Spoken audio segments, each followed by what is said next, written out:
नमस्कार दोस्तों। पिछले वीडियो में हमने आईपीसी के बारे में डिस्कशन किए थे।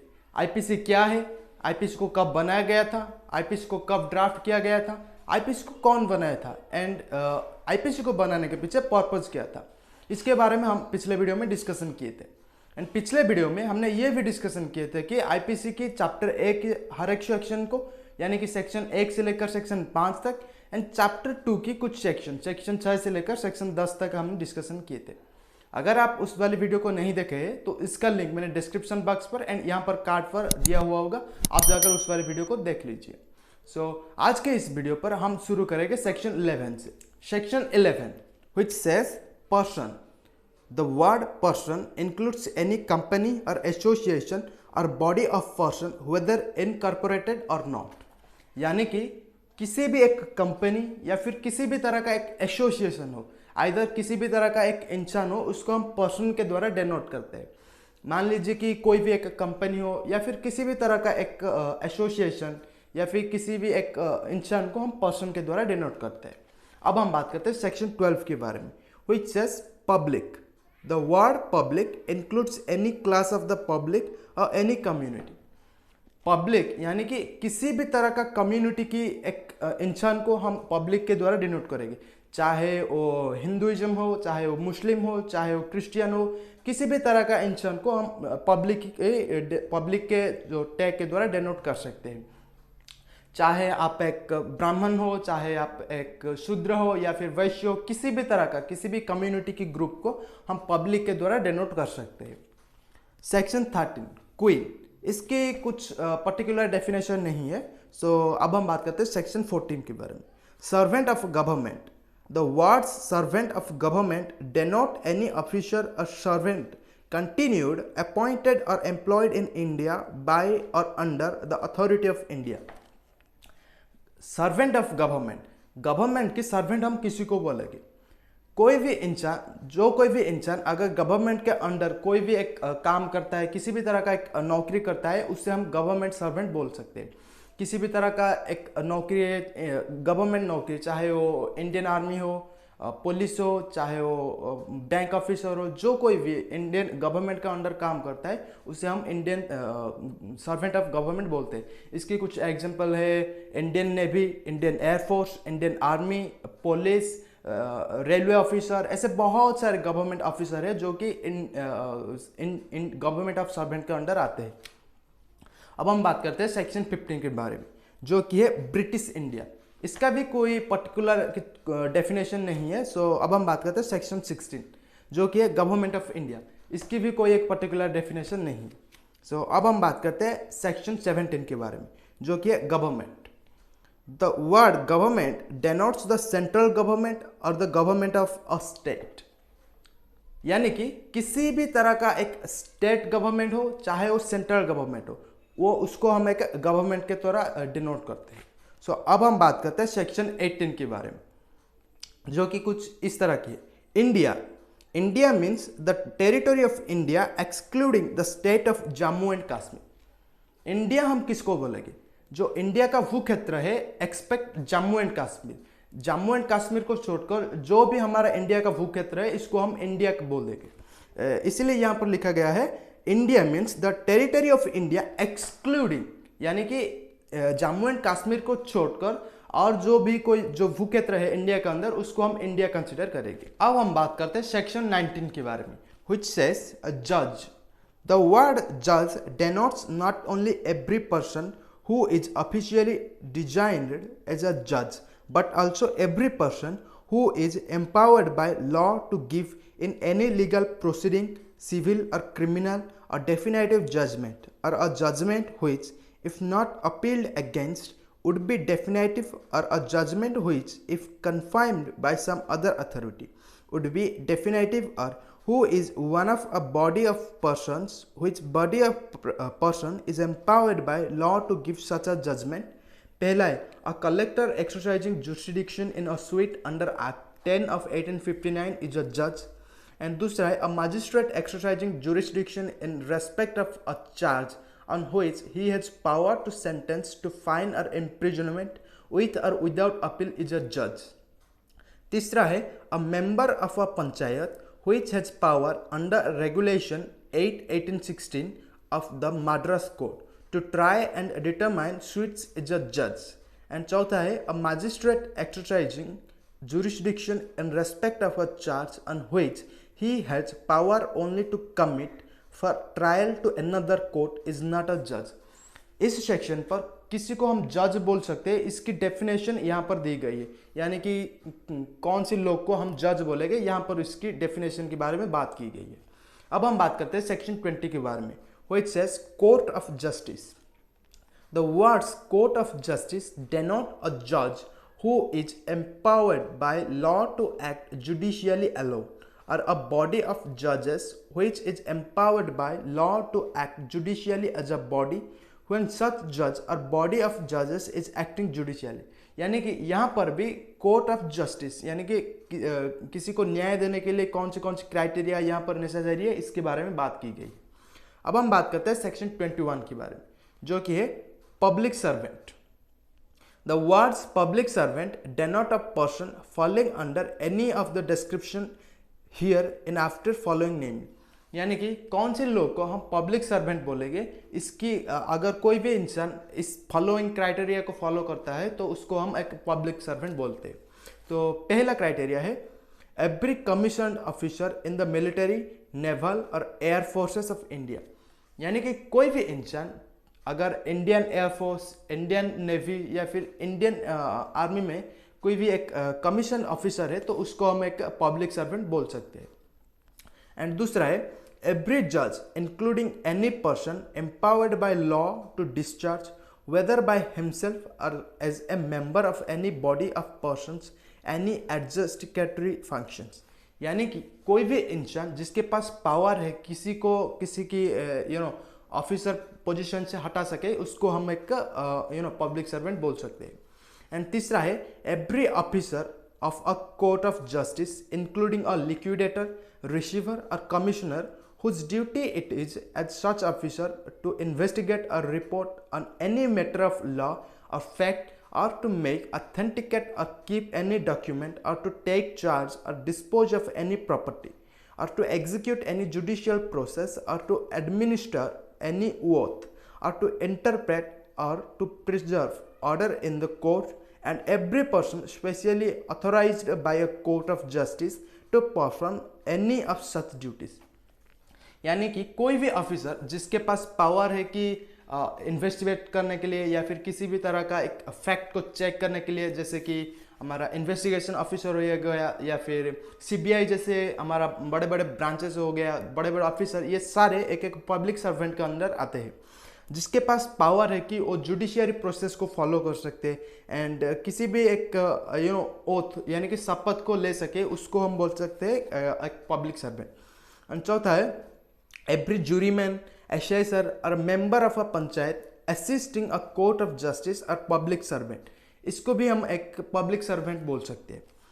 एंड पांचवा है एवरी आर्बिट्रेटर और other person to whom any cause और matter has been referred for decision और report by any court of justice और by any other competent public authority. यानी कि जिसके पास भी पावर है कि पब्लिक अथॉरिटी को कंट्रोल कर सकते हैं, उसको भी हम एक पब्लिक सर्वेंट बोल सकते हैं।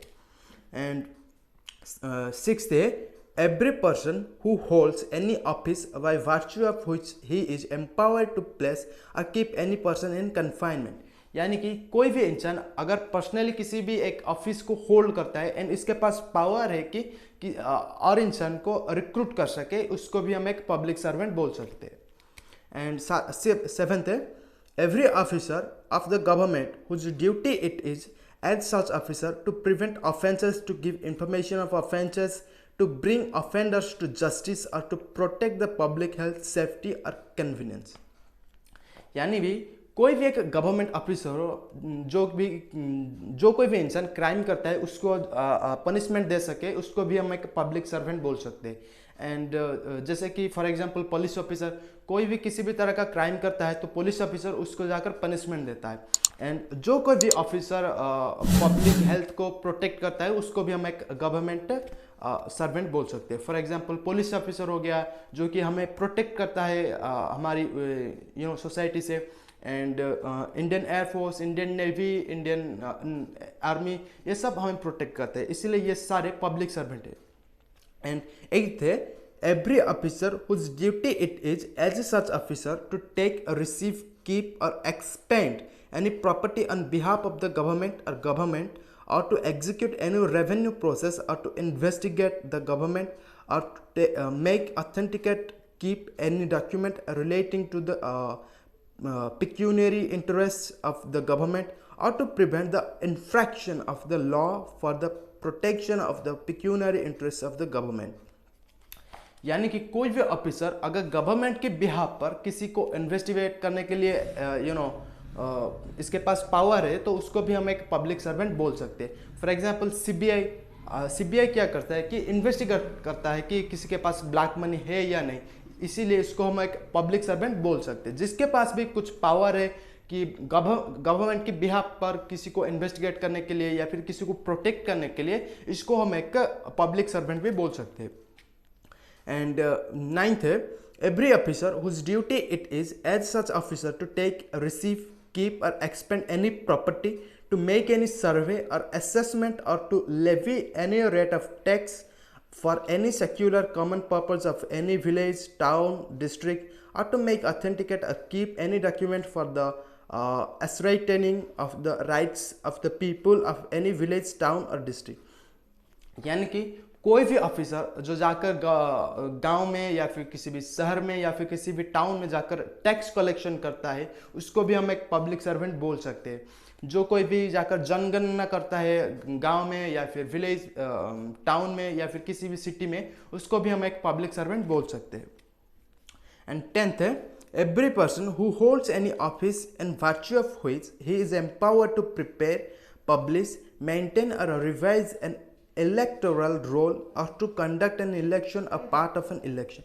एंड यानी कि किसी भी तरह का एक इंसान जो जिसके पास एक ऑफिस है, ऑफिस एक होल्ड करता है एंड जो कि एक इलेक्शन करने की क्षमता रखता है, उसको भी हम एक पब्लिक सर्वेंट बोल सकते हैं। अब हम बात करते हैं सेक्शन 22 के बारे में, जो कि है movable property. The words movable property are intended to include corporeal property of every description, except land and things attached to the earth or permanently fastened to anything which is attached to the earth।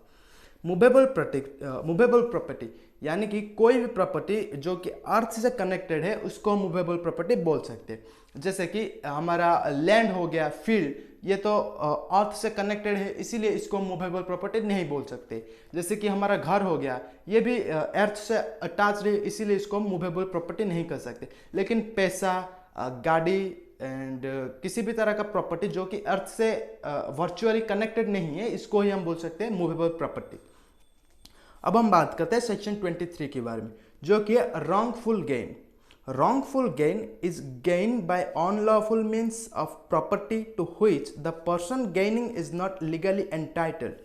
यानी कि कोई भी इंसान किसी भी एक wrongful वे में किसी की प्रॉपर्टी को जबरदस्ती हड़प करता है, एक अनलॉफुल की वे में। यानी कि अगर एक कोई भी इंसान इलीगल वे में किसी की प्रॉपर्टी को होल्ड करता है या फिर किसी की प्रॉपर्टी को स्नैच करता है, उसको हम एक अनलॉफुल गेन बोल सकते हैं, यानी कि रॉन्गफुल गेन है ये।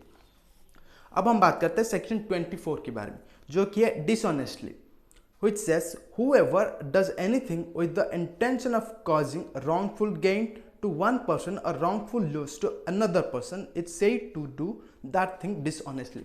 यानी कि कोई भी पर्सन अगर जानबूझकर इंटेंशनली किसी की पैसा या फिर किसी की प्रॉपर्टी को हड़प करता है, किसी की प्रॉपर्टी को जानबूझकर लॉस करने की कोशिश करता है, उसको हम एक डिसऑनेस्टी बोलते हैं। इस अंडर सेक्शन 24 के तहत इसको हम अरेस्ट भी कर सकते हैं। सो डिसऑनेस्टली यानी कि कोई भी इंसान अगर किसी भी एक रॉन्गफुल वे में किसी की प्रॉपर्टी को स्नैच करता है, उससे हम एक ऑफेंसिव काम बोल सकते हैं एंड उसको हम अंडर सेक्शन आईपीसी 24 इसको हम पनिशमेंट भी कर सकते हैं। अब हम बात करते हैं सेक्शन 25 के बारे में, जो कि है fraudulently. A person is said to do a thing fraudulently if he does that thing with intent to defraud but not otherwise। Fraudulently यानी कि कोई भी इंसान आपके साथ फ्रॉड करके आपकी पैसा को हड़प करता है, आपकी प्रॉपर्टी को स्नैच करता है, उससे हम फ्रॉडलेंटली बोलते हैं। मान लीजिए कि कोई भी एक इंसान आपको बहलाकर फुसलाकर आपको ड्यूप करके आपकी पैसा को हड़प करता है, तो इसको हम एक डीप फ्रॉड बोलेंगे एंड इसको अंडर सेक्शन आईपीसी 25 एक फ्रॉडलेंटली के अंडर उसको अरेस्ट किया जाएगा। अब हम बात करते हैं सेक्शन 26 के बारे में, which says reason to believe. इसका मतलब है a person is said to have reason to believe a thing if he has sufficient cause to believe that thing but not otherwise. एक इंसान को हम तब बिलीव की यानी कि रीजन टू बिलीव बोल सकते हैं, यानी कि जब वो खुद की एक क्रेडिबिलिटी होती है कि इंसान को बिलीव करने के लिए, इसीलिए यहाँ पर बोला गया है रीजन टू बिलीव। अब हम बात करते हैं सेक्शन 27 के बारे में, जो कि है property in possession of wife, clerk और servant. When property is in the possession of a person's wife, clerk और servant on account of that person, it is that person's position within the meaning of this code. यानी कि किसी भी एक इंसान की wife हो, चाहे किसी भी एक बैंक या फिर किसी भी एसोसिएशन की क्लर्क हो या फिर किसी भी तरह का सर्वेंट हो, इसकी प्रॉपर्टी पर किसी का हक नहीं है। मान लीजिए कि आपकी वाइफ की प्रॉपर्टी पर आपकी कुछ भी हक नहीं है। अगर आपकी सर्वेंट पर भी आपकी कुछ उसकी प्रॉपर्टी पर आपकी कुछ हक नहीं। इसीलिए अंडर सेक्शन 27 किसी भी पर्सन की वाइफ, क्लर्क या फिर सर्वेंट के प्रॉपर्टी पर उसके मालिक का कोई भी हक नहीं है। अब हम बात करते हैं सेक्शन 28 के बारे में, जो कि है counterfeit. A person is said to counterfeit who causes one thing to resemble another thing, intending by means of that resemble to practice a deception or knowing it to be likely that deception will thereby be practiced। इसको हम बोलते हैं section 28। अब हम बात करते हैं section 29 के बारे में, जो कि है document. The word document denotes any matter expressed or described upon any substance by means of letters, figures, or marks, or by more than one of those means intended to be used or which may be used as evidence of that matter। यानी कि किसी भी एक matter को हम express करने के लिए जो भी कुछ इस्तेमाल करते हैं उसको हम डॉक्यूमेंट बोलते हैं। फॉर एग्जांपल किसी भी एक एविडेंस के तौर पर हम कुछ रिटन की फॉर्म में देते हैं तो इसको हम एक डॉक्यूमेंट बोलेंगे, चाहे वो एविडेंस रिटन फॉर्मेट में हो या फिर टेक्स्ट फॉर्मेट पर हो या फिर किसी भी तरह का इमेज फॉर्मेट पर भी हो, उसको हम एक डॉक्यूमेंट बोलेंगे। अब हम बात करते हैं सेक्शन 29A के बारे में, जो कि है electronic record. The words electronic record shall have the meaning assigned to them in clause of subsection 1 of section 2 of the Information Technology Act 2000। यानी कि अगर हम सेक्शन 29 को देखेंगे तो यहाँ पर इलेक्ट्रॉनिक रिकॉर्ड को एक डॉक्यूमेंट की तरह कंसिडर नहीं करा जाता, लेकिन इसको एक अमेंडमेंट के तहत इलेक्ट्रॉनिक रिकॉर्ड को 29 सेक्शन ए में इसको एक डॉक्यूमेंट की तरह कंसिडर किया गया है। अब हम बात करते हैं सेक्शन 30 के बारे में, जो कि है valuable security, which says the words valuable security denote a document which is a purpose to be a document whereby a legal right is created, extended, transferred, restricted, extinguished or released, or whereby any person acknowledges that he lies under legal liability or has not a certain legal right। इसको हम बोलते हैं section 30। ये तो था section 11 से लेकर section 30 तक। अगर आपको ये वीडियो पसंद आए तो वीडियो को लाइक, शेयर एंड चैनल को सब्सक्राइब जरूर कीजिए। मिलते हैं नेक्स्ट वीडियो पे।